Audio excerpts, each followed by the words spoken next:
అందరికీ నమస్కారం. డిసెంబర్ 30న వైకుంఠ ఏకాదశి రోజున ఎలాంటి నియమాలు పాటించాలి, విష్ణుమూర్తిని ఎలా పూజించాలి, ఈ 2025వ సంవత్సరంలో పుష్యమాసంలో వచ్చే ఏకాదశిని వైకుంఠ ఏకాదశి అని అంటారు. తెలుగు పంచాంగం ప్రకారం స్వస్తి శ్రీ చాంద్రమానేన శ్రీ విశ్వావసునామ సంవత్సరం ఉత్తరాయణం హేమంత ఋతువు పుష్యమాసం శుక్లపక్షంలో ఏకాదశి తిథి 2025 డిసెంబర్ 29 సోమవారం రాత్రి అంటే డిసెంబర్ 30 మంగళవారం తెల్లవారుజామున 4 గంటలకు అంటే 30 మంగళవారం అర్ధరాత్రి వరకు ఈ ఏకాదశి తిథి అనేది ఉంటుంది. ఏకాదశి తిథి డిసెంబర్ 30వ రోజున పూర్తిగా ఉంటుంది. కాబట్టి 2025వ సంవత్సరంలో వైకుంఠ ఏకాదశి డిసెంబర్ 30 మంగళవారం రోజు జరుపుకోవాలని పండితులు చెబుతున్నారు.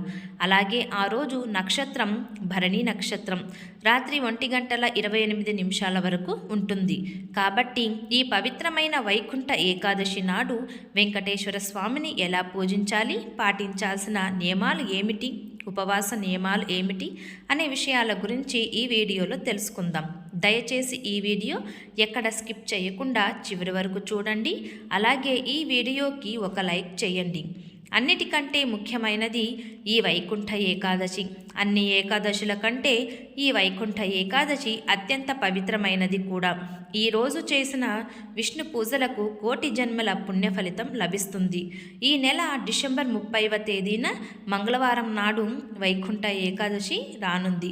ఈ వైకుంఠ ఏకాదశి రోజున విష్ణు స్వరూపమైన వెంకటేశ్వర స్వామిని పూజించి ఉపవాసం ఉన్నవారికి విష్ణుమూర్తి ఆశీర్వాదంతో జీవితమంతా భోగభాగ్యాలను అనుభవిస్తారు. ఈ ముక్కోటి ఏకాదశి రోజున ఉత్తర ద్వారం నుంచి విష్ణుమూర్తి దర్శనం ఇస్తారు. కేవలం ఈ వైకుంఠ ఏకాదశి రోజున మాత్రమే స్వామివారి ఉత్తర ద్వార దర్శనం తెరుచుకుంటుంది. ఉత్తర ద్వారం నుండి స్వామిని దర్శించుకున్న వారికి మళ్ళీ పునర్జన్మ ఉండదని నమ్ముతారు. మరి ఇంతటి పవిత్రమైన ముక్కోటి ఏకాదశి నాడు పాటించాల్సిన విధి విధానాల గురించి ప్రతి ఒక్కరూ తప్పకుండా తెలుసుకోవాలి. వచ్చే డిసెంబర్ 30వ తేదీన మంగళవారం నాడు ముక్కోటి ఏకాదశి వస్తుంది. అన్ని ఏకాదశుల కంటే ఈ ఒక్క ఏకాదశికి మాత్రమే కొన్ని వేల రెట్ల పుణ్య ఫలితం ఉంటుందని మన శాస్త్రాలు వివరిస్తున్నాయి. సాధారణంగా ఏదైనా గుడికి వెళ్ళినప్పుడు తూర్పు ద్వారం నుండి దేవుడిని దర్శించుకుంటాము. కానీ ఈ వైకుంఠ ఏకాదశి నాడు మాత్రం విష్ణు దేవాలయాల్లో ఉత్తర ద్వారాలు తెరుస్తాయి. ఈ రోజున ఉత్తర ద్వారం నుండి ప్రవేశించి స్వామివారిని దర్శిస్తే పునర్జన్మ ఉండదని, వైకుంఠ ప్రాప్తి కలుగుతుందని నమ్మకం. కాబట్టి ముక్కోటి ఏకాదశి నాడు ప్రతి ఒక్కరూ తప్పనిసరిగా వెంకటేశ్వర స్వామిని పూజించి ఉపవాసం ఉండాలి. ఇక ఈ నూతన సంవత్సరం అంతా స్వామివారి అనుగ్రహం మీ ఇంటిపై ఉంటుంది. వైకుంఠ ఏకాదశి వచ్చేలోపు ఒక 2-3 రోజుల ముందే మీ ఇంటిని శుభ్రం చేసుకోవాలి. ముఖ్యంగా ఈ ముక్కోటి ఏకాదశి నాడు విష్ణుమూర్తి విగ్రహానికి ఆవు పాలతో అభిషేకం చేస్తే కొన్ని వేల రెట్ల పుణ్య ఫలితం లభిస్తుంది. కాబట్టి ఈ ముక్కోటి ఏకాదశి వచ్చేలోపు ఒక చిన్న విష్ణుమూర్తి విగ్రహాన్ని తెచ్చుకొని మీ పూజా గదిలో పెట్టుకోండి. అలాగే ఈ ముక్కోటి ఏకాదశి నాడు ప్రతి ఒక్కరూ పూజా గదిలో తప్పనిసరిగా బియ్యం పిండితో శంఖం, చక్రం, నామం, ముగ్గులు వేయాలి. తద్వారా స్వామివారి మీ ఇంట్లోకి అడుగు పెడతారు. విష్ణుమూర్తికి అత్యంత ప్రీతికరమైన వాటిలో తులసీ దళాలు. కాబట్టి ఈ వైకుంఠ ఏకాదశి నాడు తులసీ దళాలతో స్వామివారిని పూజించాలి. అప్పుడు మాత్రమే మీ పూజకు ఫలితం దక్కుతుంది. తులసి లేని పూజ అసంపూర్ణమని మన శాస్త్రాలు వివరిస్తున్నాయి.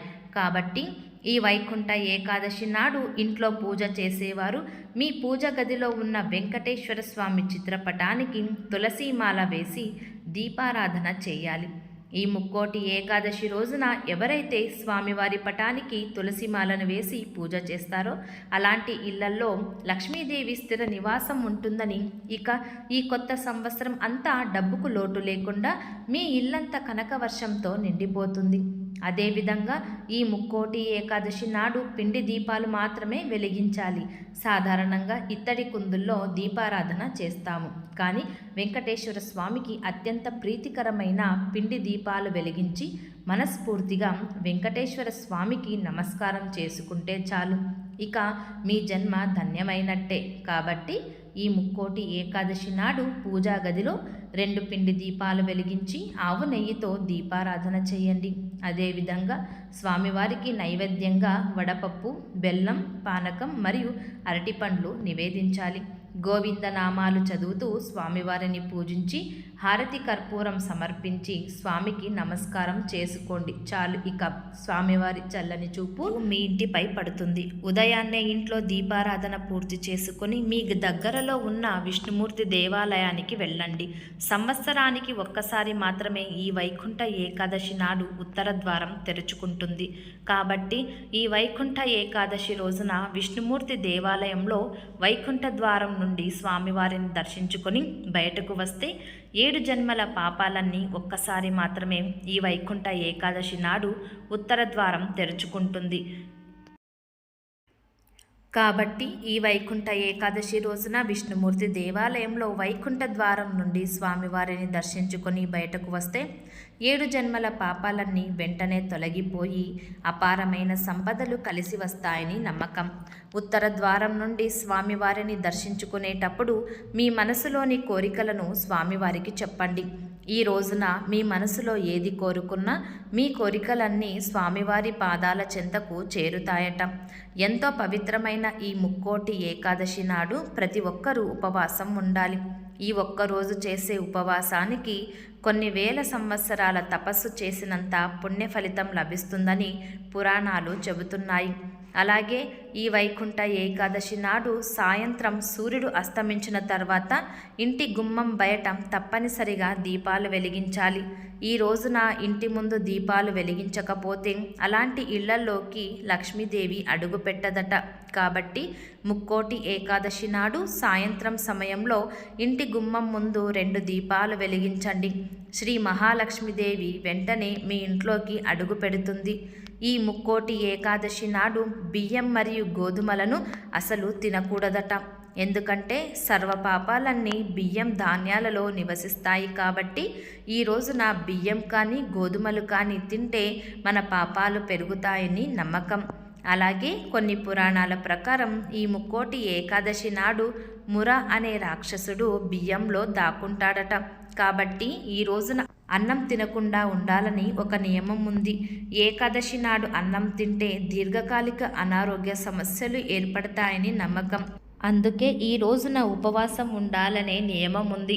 అలాగే కూరగాయల విషయంలో కూడా కొన్ని జాగ్రత్తలు తీసుకోవాలని శాస్త్రాలు వివరిస్తున్నాయి. ముఖ్యంగా ఈ ముక్కోటి ఏకాదశి రోజున ఆకుకూరలు, పప్పు ధాన్యాలు, ఉల్లిపాయ, వెల్లుల్లి మరియు మాంసాహారానికి దూరంగా ఉండాలి. ఇక ఈ ముక్కోటి ఏకాదశి నాడు పొరపాటున కూడా నలుపు రంగు వస్త్రాలను ధరించకూడదు. అలాగే తలకు నూనె రాసుకోవడం చెయ్యకూడదు. శరీరానికి నూనె రాయటం చెయ్యకూడదు. ఏకాదశి రోజున నూనె రాస్తే ఆయుష్ తగ్గుతుందని నమ్మకం. అలాగే ఈ ముక్కోటి ఏకాదశి నాడు ప్రతి ఒక్కరూ తప్పకుండా తులసి తీర్థాన్ని సేవించాలి. తద్వారా ఆయురారోగ్యాలు కలుగుతాయని నమ్మకం. అదేవిధంగా ఈ ముక్కోటి ఏకాదశి నాడు ఏది చేసినా చేయకపోయినా గోవును మాత్రం ఖచ్చితంగా పూజించాల్సిందే. గోమాతలో ముక్కోటి దేవతలు నివసిస్తారు. కాబట్టి ఈ రోజున గోవులకు ఆహారం తినిపించి నమస్కారం చేసుకుంటే ముక్కోటి దేవతలకు భోజనం తినిపించినంత పుణ్య ఫలితం లభిస్తుందని, ఇక మీ కుటుంబానికి ధాన్యాలకు లోటు లేకుండా అష్టైశ్వర్యాలు కలుగుతాయని నమ్మకం. ఈ వైకుంఠ ఏకాదశి నాడు ప్రతి ఒక్కరూ తెల్లవారుజామున నిద్రలేవాలి. ఈరోజు ఎవరైనా ఆలస్యంగా నిద్రలేస్తే అలాంటి ఇళ్లలోకి లక్ష్మీదేవి అడుగు పెట్టదు. కాబట్టి ప్రతి ఒక్కరూ ఉదయాన్నే నిద్రలేచి ఇంట్లో పూజ చేసుకోవాలి. అదేవిధంగా మధ్యాహ్నం సమయంలో కూడా నిద్రపోకూడదు. ముక్కోటి ఏకాదశి నాడు ఉపవాసం ఉండేవారు మంచం పైన కూర్చోకూడదు. అలాగే ఏకాదశి నాడు విష్ణుమూర్తి పూజ కోసం తులసి చెట్టు నుండి తులసి ఆకులు కోయకూడదు. ఏకాదశి రోజున కోస్తే మహాపాపమని వేదాలు వివరిస్తున్నాయి. కాబట్టి ఒకరోజు ముందుగానే పూజకు ఉపయోగపడే తులసి దళాలను సిద్ధం చేసుకొని పెట్టుకోండి. ముక్కోటి ఏకాదశి ముందు రోజున అంటే దశమి నాడు రాత్రి సమయంలో భోజనం చేయకుండా ఏదైనా పలహారాలను స్వీకరించాలని పండితులు చెబుతున్నారు. ఇక ఈ రోజున చేసే తులసి పూజలకు అనంతకోటి పుణ్య ఫలితం లభిస్తుంది. విష్ణుమూర్తికి ప్రీతికరమైన తులసి కోటలో ఒక చిన్న దీపం వెలిగించి తులసి కోటకు నమస్కారం చేసుకుంటే చాలు. ఎలాంటి కోరిక అయినా సరే వెంటనే నెరవేరుతుంది. ముఖ్యంగా డబ్బు సమస్యలతో బాధపడేవారు ఈ ముక్కోటి ఏకాదశి నాడు తులసి దళాలను పూజించిన వాటిని మీ బీరువాలో డబ్బును భద్రపరిచే ప్రదేశంలో పెట్టుకోండి. ఇక మీ ఇంటి సంపద క్రమక్రమంగా పెరిగిపోతుంది. ఇక ఈరోజు తులసి కోటకు ముట్టుకుంటే ముక్కోటి దేవతల ఆశీర్వాదం పొందినట్లే. మేము ఉపవాసాలు చేయలేము అని అనుకునేవారు మనస్ఫూర్తిగా విష్ణుమూర్తిని తలుచుకుంటూ విష్ణుమూర్తి స్తోత్రాలు చదివిన, విష్ణుమూర్తిని పూజించిన మీ అప్పులు బాధలు లేకుండా భోగభాగ్యాలు కలుగుతాయని నమ్మకం. అలాగే ఏకాదశి రోజున మీ స్తోమతను బట్టి పేదవారికి దానం చేయండి. పేదవారికి వస్త్ర రూపంలో కానీ ధన రూపేణ కానీ దానం చేస్తే కోటి జన్మల పుణ్య ఫలితం లభిస్తుందట. ఈ ముక్కోటి ఏకాదశి నాడు విష్ణుమూర్తి నివసించే వైకుంఠంలో ఉత్తర ద్వారాలు తెరుచుకుంటాయని, స్వామివారిని పూజించడానికి 33 కోట్ల మంది దేవతలు వస్తారని నమ్మకం. తెలుసుకున్నారు కదా వైకుంఠ ఏకాదశి రోజున ఎలాంటి నియమాలు పాటించాలి, అలాగే వైకుంఠ ఏకాదశి రోజున విష్ణుమూర్తిని పూజించడం వలన కలిగే ఫలితాలు.